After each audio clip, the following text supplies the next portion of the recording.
कितनी जगह खोदेंगे, कितने मस्जिद जितने भी होंगे सब ढूंढेंगे, जितने भी होंगे सब ढूंढेंगे, सब निकालेंगे और दुनिया को बोलेंगे क्या हुआ था संभल में। बताइए कि औरंगजेब कितना क्रूर था, मुगलों ने इस देश पर क्या क्या जुल्म ढाए, लेकिन साथ में ये भी बताइए कि एक वर्ग को 3000 साल तक गुलाम बताकर, नीच बताकर, तुच्छ बताकर, अछूत बताकर प्रताड़ित किया गया। उनके गले में मटका लटकाया गया ताकि उनका थूक जमीन पर ना गिरे। उनके कमर पर झाड़ू बांधी गई ताकि उनके पैरों के निशान जहां से वो चले वो मिटते जाए।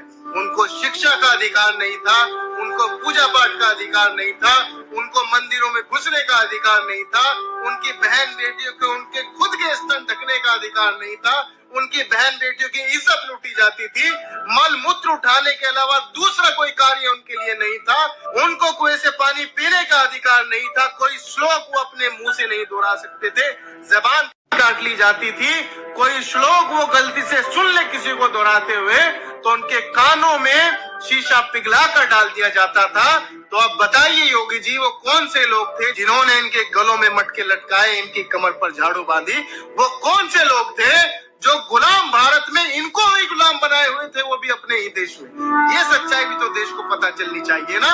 और वो तो भला हो बाबा साहब भीमराव अंबेडकर का, जो इस देश का संविधान लिख गए, जो जिससे इन दलितों पढ़ने का, आगे बढ़ने का, मंदिरों में जाने का, बड़े बड़े पदों पर बैठने का अधिकार नहीं है। यदि ये संविधान ना लिखा होता तो ये लोग आज भी मलमूत्र ही उठा रहे होते, क्योंकि एक घृणित समाज आज भी इनको तुच्छ ही समझता है। इसीलिए जब इनके अधिकारों की बात हो तो आरक्षण पर बहस होने लग जाती है, लेकिन जब मस्जिद तोड़वानी हो, गड्ढा खुदवाना हो, दंगा करवाना हो, तो सबसे पहले यही समाज को आगे कर दिया जाता है कि जा अपनी जान देकर साबित कर कि तू पक्का सनातनी है।